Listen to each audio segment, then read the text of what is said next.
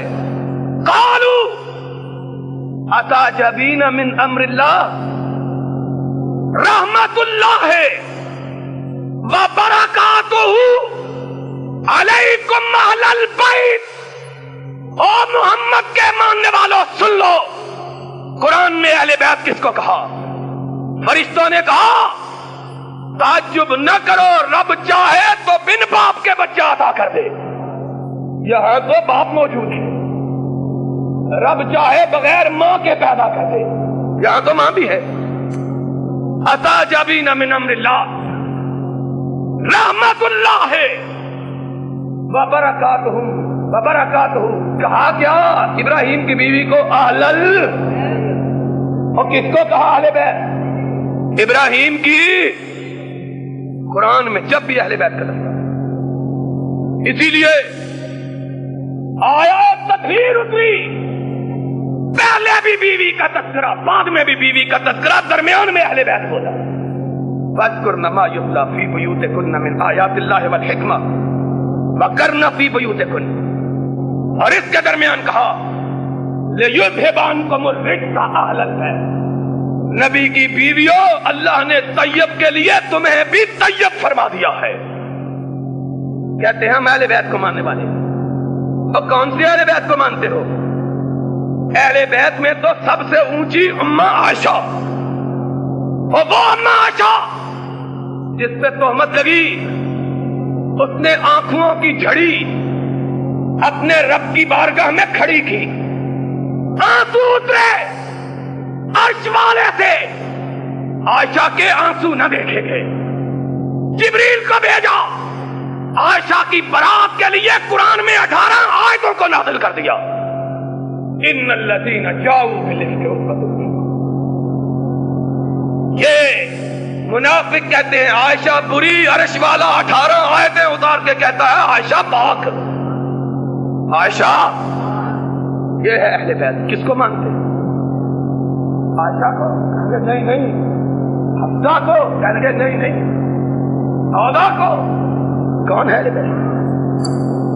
پھر اہل بیت میں نبی کا چچا جس کو کہا عباس امی، سن وہ ابھی، عباس میرا چچا ہی نہیں میرا باپ بھی ہے، اس عباس کو کہا، رجال کشی کا حوالہ شیعوں کی کتاب، کہا من کان فی ہذہ اعمی فہو فی الآخرۃ اعمی واضل سبیلا، اس دنیا میں بھی اندھا، آخرت میں بھی اندھا۔ یہ آیت اللہ نے عباس کے خلاف نازل کی ہے۔ کون سے اہل بیت؟ کون سے اہل بیت؟ عقیل نبی کے چچے کا بیٹا، عبداللہ ابن عباس نبی کے چچے کا بیٹا، علی کا سگا بھائی عقیل۔ کہنے لگے اس کو تو علی نے کہا ہے کہ رجلان ذلیلان، یہ دو ذلیل آدمی ہیں۔ ہم نے کہا پھر اہل بیت کون ہے؟ کہنے لگے علی۔ اہل بیت کون ہے؟ ہم نے کہا پھر کس کے اہل بیت کو مانتے ہو؟ کہنے لگے علی کے مانتے ہیں، نبی کے نہیں مانتے۔ کہا ہے سن لو 40 کتابوں کا حوالہ، 40 39 ہو تو گردن اڑا دو، 40 ہو تو تم اپنی گردن نہ اڑواؤ، مسلک حق کو اختیار کر لو۔ 40 کتابوں، آیان الشیعہ، الذریعہ، کشف الغمہ، اعلام البراء، جلاء العیون، منتہی الاعمال، کوئی ایک کتاب اٹھاؤ۔ شیعہ کی تعریف یہ ہے کہ وہ لوگ جو علی اور اس کے اہل بیت سے محبت کرنے والے ہیں، نبی نہیں، نبی اور پھر علی سے بھی نہیں، پھر علی سے بھی کیسے؟ اگر علی اہل بیت ہے تو اس کی ساری اولاد بھی، بولو، اگر میں شیخ ہوں میری اولاد بھی، اگر اے رائی ہے تیری اولاد بھی، اگر اے جٹ ہے تیری اولاد بھی،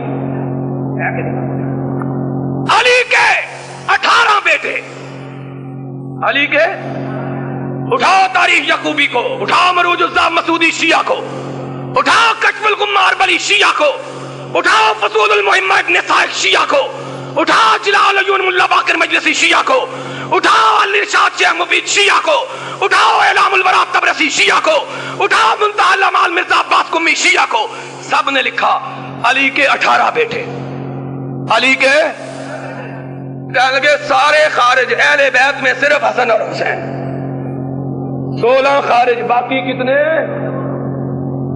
پھر کس کو مانا؟ حسن کو، اور ہم نے کہا چلو انہی کو لے لو۔ حسن کے 44 بچے، حسن کے کتنے بچے؟ 44 بچے، کہنے لگے سارے اہل بیت سے خارج، سارے اہل بیت سے۔ حسین اس کے 13 بچے، کہنے لگے 12 خارج، صرف زین العابدین اہل بیت میں سے۔ پھر زین العابدین کے 6 بیٹے، کہنے لگے 5 خارج، صرف محمد باقر جو ہے وہ اہل بیت میں سے۔ پھر باقر کی ساری اولاد خارج، صرف جعفر اہل بیت میں سے۔ پھر جعفر کے 6 بیٹے، بڑا بیٹا اسماعیل، اس سے چھوٹا عبداللہ حفصہ، اس سے چھوٹا محمد، اس سے چھوٹا موسیٰ کاظم، اس سے چھوٹا علی، کہنے لگے سب خارج، اہل بیت میں ہے تو موسیٰ ہے صرف۔ تم نے کیا کیا؟ تم نہ نبی کے اہل بیت کو مانو نہ علی کے اہل بیت کو مانو، تم ان کو مانو جن کو تمہارا جی چاہے، جن کو تمہارا۔ اور بات کہہ دیتا ہوں، غصہ نہ کرنا، علی اہل بیت میں سے اس لیے کہ نبی کا داماد ہے، اور علی کا داماد عمر کیوں اہل بیت میں سے نہیں ہے؟ اگر داماد ہونے کی وجہ سے کوئی بندہ اہل بیت میں شامل ہو جاتا ہے تو بدلو، فاطمہ کی بیٹی کا شوہر اور علی کی لخت جگر کا شوہر عمر کیوں اہل بیت میں سے نہیں؟ ام کلثوم فاطمہ کی بھی بیٹی، علی کی بھی بیٹی، اگر دامادی کی وجہ سے مانتے ہو تو عمر کو کیوں نہیں مانتے؟ کوئی یہ نہ کہے کہ جناب علی کی بیٹی سے عمر کا نکاح نہیں ہوا۔ جاؤ حکیم صاحب ہمارے یہاں اللہ کے فضل سے نمائندہ، ہمارے سربراہ سیالکوٹ میں مولانا عتیق صاحب، مولانا محمد علی جاباز صاحب، ہمارے مولانا یوسف صاحب، یہ سب یہاں موجود۔ جاؤ ساری کائنات میں ڈنڈورا پیٹو، کوئی ماں نے شیعہ جنا ہو میرے سامنے آ کے کہے کہ علی نے اپنی بیٹی عمر کو نہیں دی تھی، اور میں ان کی کتابوں سے ثابت نہ کروں تو کعبے کے رب کی قسم آئندہ کبھی سٹیج پہ تقریر کرنے کے لیے کھڑا نہیں ہوں گا۔ جاؤ ان کو کہو 18 روایتیں تمہاری کتاب کی، 18 روایتیں تمہاری کتاب کی، سب کی سب کہے کہ علی کا داماد کون تھا؟ عمر فاروق رضی اللہ تعالی عنہم اجمعین۔ تو بات یہ ہو رہی تھی، لمبی نہ ہو جائے بات، پیر صاحب نے بھی بات کی، میں کہتا تھا 10 منٹ بات کروں گا پھر بھاگاؤں گا۔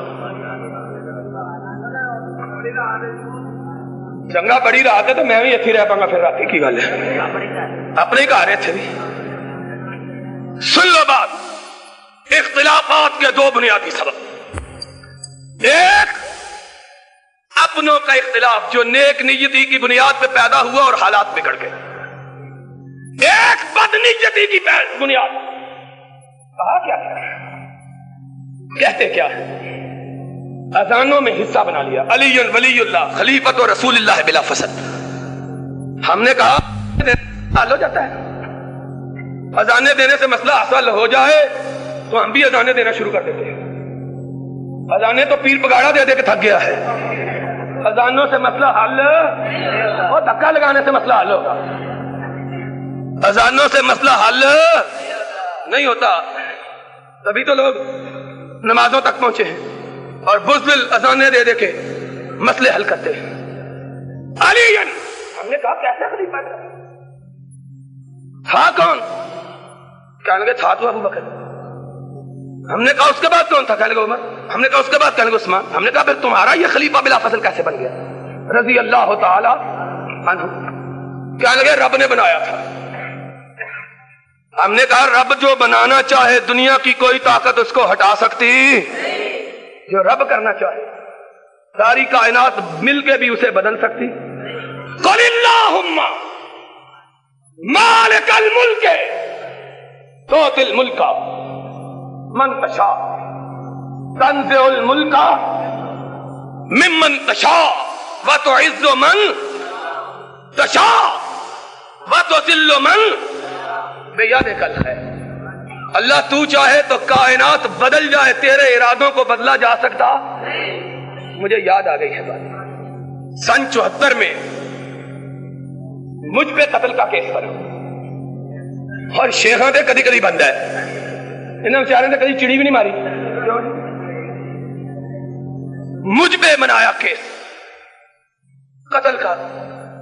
اللہ، اور قتل کا وہ کیس جس کو FIR درج گورنر پنجاب نے کروائی، پاکستان کی تاریخ میں اس کی مثال نہیں ملتی۔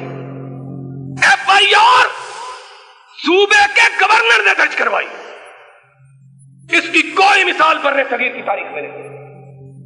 خود گورنر FIR درج کرواتا اور جلوس نکلوایا، جلوس خود نکلوایا گھر نے۔ گورنر وہ تھا، کہتا تھا صوبے میں میری اجازت کے بغیر پتہ نہیں ہل سکتا۔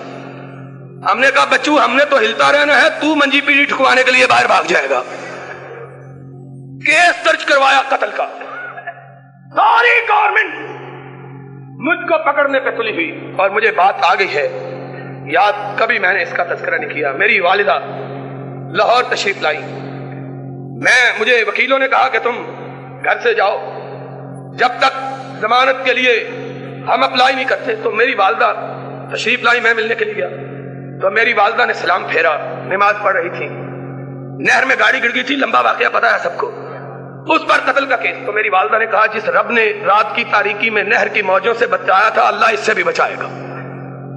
اور پھر سارا دور گورنمنٹ نے لگایا اور بچانے والا موجود تھا آنچ تک۔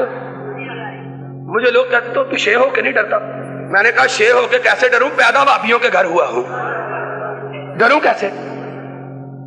یقین ہے کہ قل اللہم مالک الملک تؤتی الملک، اور وہ جس نے قتل کا کیس بنایا اور بنوایا، جب وہ جیل میں گیا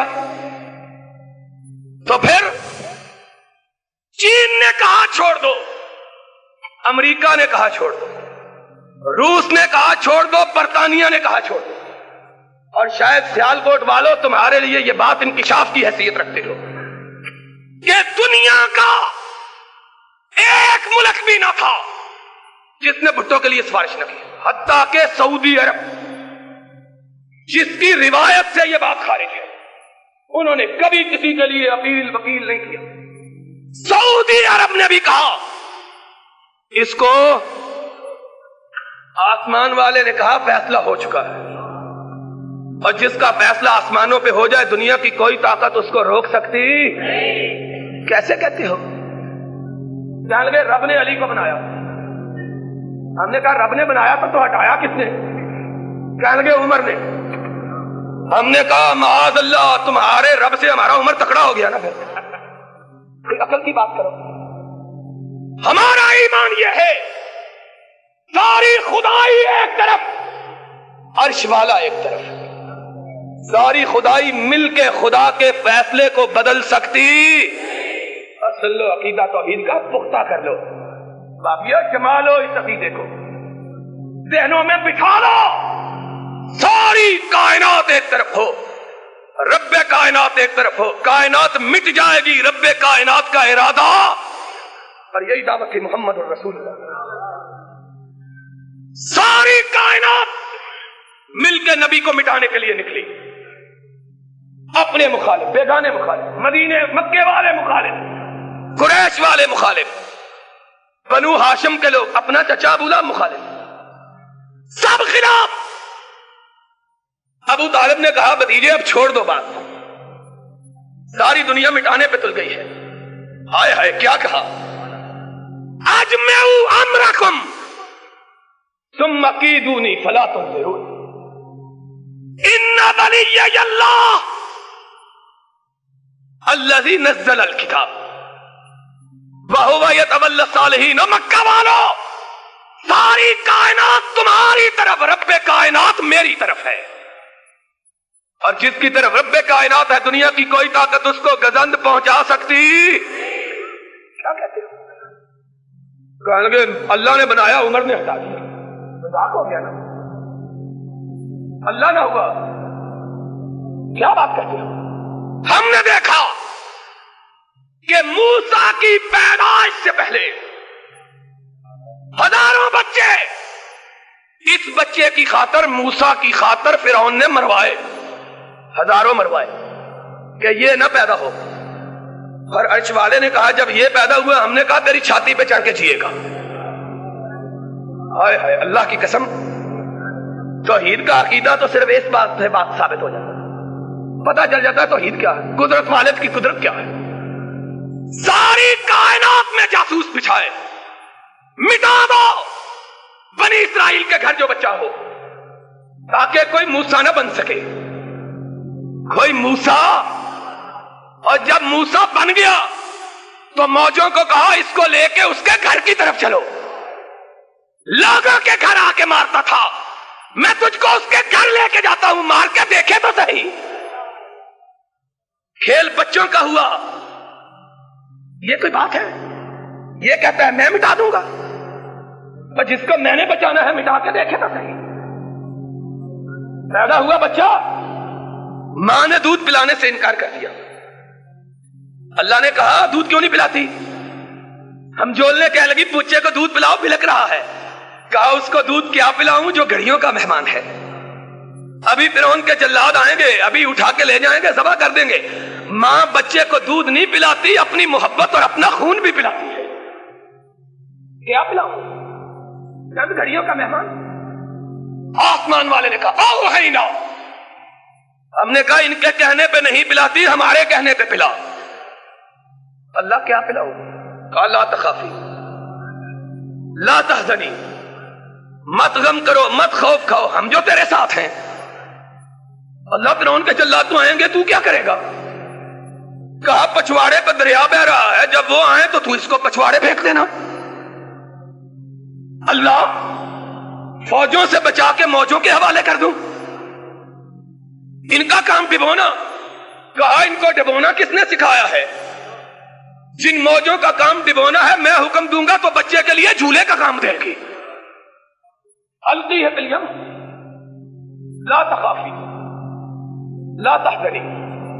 اور عرش والے تو نے کیا کہا, انا رادوہ الیک وجاعلوہ من المرسلین.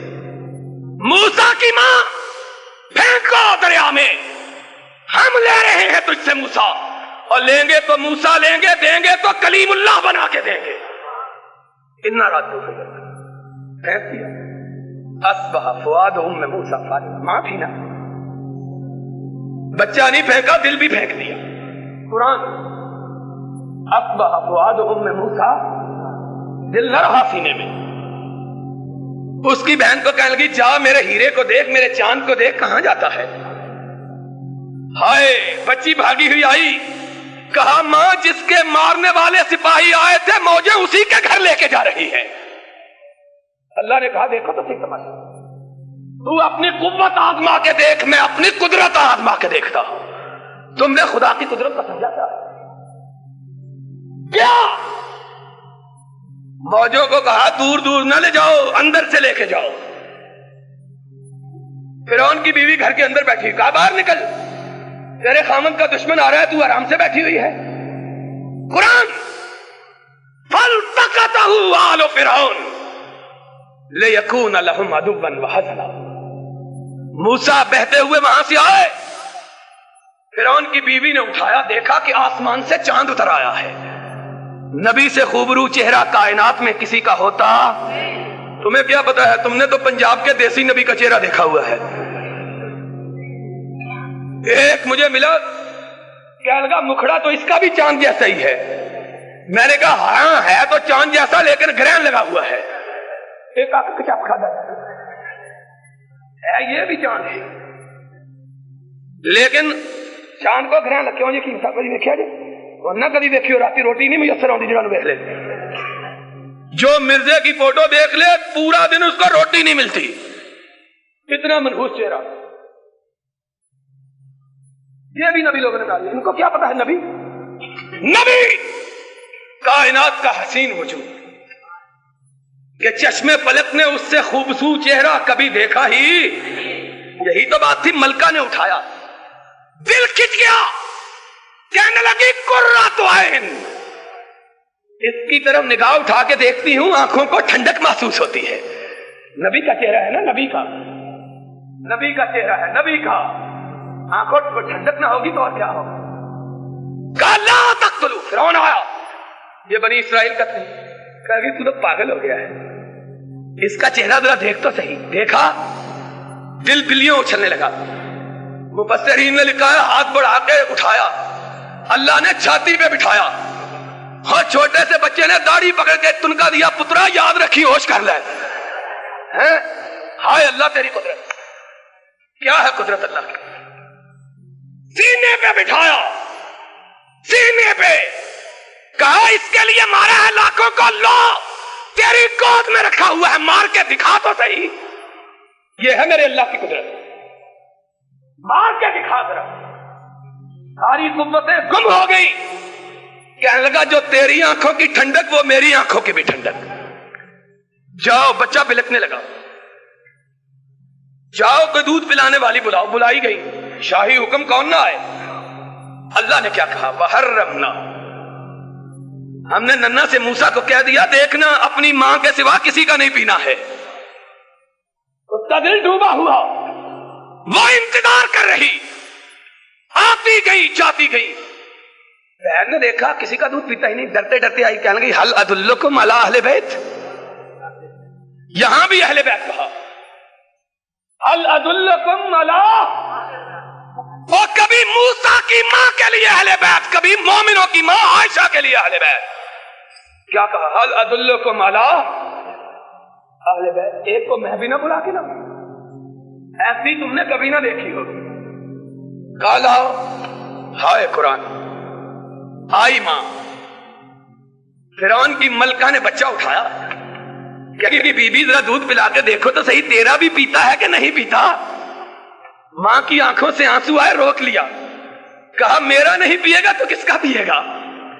گود میں رکھا، آسمان سے آواز آئی، فرددناہ الی امہ کی تقر عینھا ولا تحزن ولتعلم ان وعد اللہ حق۔ ہم نے موسیٰ اٹھایا، ماں کی گود میں رکھا، کہا تنخواہ بھی لو، اپنے بیٹے کی پرورش بھی کرو، اور کہا دیکھو ہم نے امانت کتنی جلدی واپس لوٹائی، کیا دیکھو، وَلِتَعْلَمْ أَنَّ وَعْدَ اللَّهِ حَقٌّ، تاکہ جان لے ساری کائنات کے ارادے ٹل سکتے ہیں، عرش والے کا ارادہ کبھی ٹل سکتا؟ أَنَّ وَعْدَ اللَّهِ ولیکن اکثر الناس لا، کالے کپڑے والوں کو سمجھ آئے، قرآن نے کہا ولیکن اکثر الناس لا، جن کے دلوں پہ آنکھوں پہ کانوں پہ مورے لگ گئی ہوں ان کو سمجھ آتی، اللہ ان کو سمجھ عطا فرمائے۔ کہنے کہ رب نے بنایا. ہم نے کہا اس کو رب نے بنایا, دشمن کے گھر جا کے بٹھایا, دشمن کی چھاتی پہ چڑھایا, دشمن کے گھر جا کے پالا. جو رب چاہے دنیا کی کوئی طاقت اس کی چاہت کو بدل سکتی. لمبی ہو جائے گی یار بات, بڑی بات کو مختصر کرتا ہوں. مگر نہ یاد تو یوسف بھی آ رہا تھا. بھائی بیچنے کے لیے نکلے, کہا باپ کا سایہ شفقت چھین لو. کہا باپ کا سایہ شفقت تو چھین سکتے ہو, رب کا سایہ رحمت تو نہیں چھین سکتے. کس طرح؟ جس کو غلام بنا کے بیچا تھا اس کو تخت مصر. لمبی بات ہو جائے. کیا لگے رب نے بنایا؟ ہم نے کہا رب بنایا ہوتا تو دنیا کی کوئی طاقت ڈال سکتی.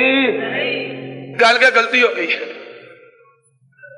ہم نے کہا پہلی غلطی چور کی بھی معاف ہوتی ہے, سوچ لو. کہنے لگے اس لیے خلیفہ تھا کہ نبی کا داماد تھا. نبی کا. ہم نے کہا اچھا چلو یہی بات صحیح. اگر دامادی کی وجہ سے خلافت ملنی ہے تو اس کے گھر میں نبی کی ایک بیٹی تھی, اس کو کیوں نہ ملی جس کے گھر میں 2 تھی؟ پھر اس کا کہنے لگا پھر غلطی ہو گئی ہے. ہم نے کہا ماشاء اللہ تو دوسری مرتبہ معاف نہیں کرتا, ہم کر دیتے ہیں, ہم صدر صاحب سے زیادہ فیاض ہیں. کوئی بات نہیں, پھر سوچ لو. کہنے لگے اب کیا بات کی ہے؟ ہم نے کہا اب کیا کی ہے؟ کہنے لگے چچا کے بیٹے ہونے کی وجہ سے بنا. ہم نے کہا یہ اکیلے ہی تھے, چچے کا بیٹا کوئی اکیلا ہی تھا. اس کا اپنا بڑا بھائی عقیل بھی تھا, 10 سال بڑا تھا. اگر چچا کے بیٹے ہونے کی وجہ سے ملنا تھی تو عقیل کو کیوں نہ ملی؟ اور پھر نہ سمجھو, اور چچے کے بیٹے کا رشتہ تو چچے کی وجہ سے ہے. چچے کے بیٹے کا رشتہ اصل کون ہے؟ باپ. اس کا بیٹا اس کی فرع ہے. اگر علی اس لیے خلافت کا حقدار ہے کہ چچے کا بیٹا ہے, اور پھر ظالموں چچے نے کیا قصور کیا ہے؟ عباس چچا زندہ ہے, اس کا حق کیوں نہیں بنی؟ پھر بگلے جا کے کہنے لگے آپ حکیم صاحب سے جا کے پوچھیں گے تبھی بات جواب دیں گے. کیا کہتے ہو؟ تو کہہ یہ رہا تھا اختلاف کے اسباب 2 ہیں. ایک سبب اختلاف بیرونی فکر, خارجی عقیدے, یہودی سازشیں. ان سے تو شاید اتحاد کی کوئی صورت نہ بن سکے. لیکن وہ لوگ جو لوگ نیک نیتی کی بنیاد پہ جدا ہوئے, ان کا کیا ہے؟ وہ آپس میں مختلف کیوں ہیں؟ کہنے لگے ان کو کیسے متحد کیا جائے؟ ہم نے کہا ان کے متحد کرنے کا طریقہ آسمان والے نے قرآن میں بیان کیا ہے. ان تنازعتم فی شیء فردوہ الی اللہ والرسول. آؤ کسی مسئلے میں اختلاف ہو جائے, رب کے قرآن کی طرف آؤ, محمد کے فرمان کی طرف آؤ. اختلاف ختم ہو جائے. کبھی اختلاف باقی رہ سکتا. اور سن لو بات, آج میں تعصب کی بنیاد پہ نہیں کہتا, خدا کی قسم ہے ہم تعصبات کو دین کے معاملے میں حرام سمجھتے ہیں. میں یہ کہتا ہوں آج پوری امت کو متحد ہونا چاہیے, پوری امت میں اتفاق ہونا چاہیے. لیکن اتفاق تبھی ہو سکتا ہے کہ نسخہ وہ اختیار کیا جائے جو خالق نے بتلایا ہے. مخلوق کے نسخے کارگر ہو سکتے, خالق کا بتلایا ہوئے نسخہ. تم کہتے ہو ہم فلاں کی مانتے ہیں, یہ کہتا ہم فلاں کی مانتے ہیں, وہ کہتا ہے ہم ان دونوں کے لیے ہم فلاں کی مانتے ہیں. تم کیا کہو گے؟ کہیں گے ہم کہتے ہیں ہمارا بزرگ بڑا ہے. ہم نے کہا دوسرا کہتا ہے میرا بڑا ہے, تیسرا کہے گا میرا بڑا ہے. اب کشتی تو ہو نہیں سکتی کہ کشتی سے فیصلہ ہو جائے. کیوں جی؟ اب کیا کریں؟ ہم کہتے ہیں سب بڑے ہیں, سب کا احترام لازم ہے جو قابل احترام ہے, اور کسی بزرگ کی شان میں گستاخی کرنا جائز. لیکن یہ مسئلہ حل ہو سکتا اس لیے کہ آدمی جس کے بھی پیچھے لگتا ہے اس کو بڑا سمجھ کے لگتا ہے, اس کو بڑا سمجھ کے ہی. آؤ طریقہ ہم بتلاتے ہیں. ہم کہتے ہیں تمہارا بھی بڑا, ان کا بھی بڑا, ان کا بھی بڑا اور تم سب کے بڑے اپنی جگہ، لیکن آؤ اتفاق اس پہ کر لو جس کو عرش والے نے بڑا بنایا ہے۔ ورفعنا لکا، ورفعنا لکا، اب بولو ورفعنا لکا۔ یہ کسی اور کے بارے میں کہا گیا، اور یہ وہ ہے جو اس کو تم بھی بڑا مانتے ہو، یہ بھی بڑا مانتے ہیں، وہ بھی بڑا مانتے ہیں۔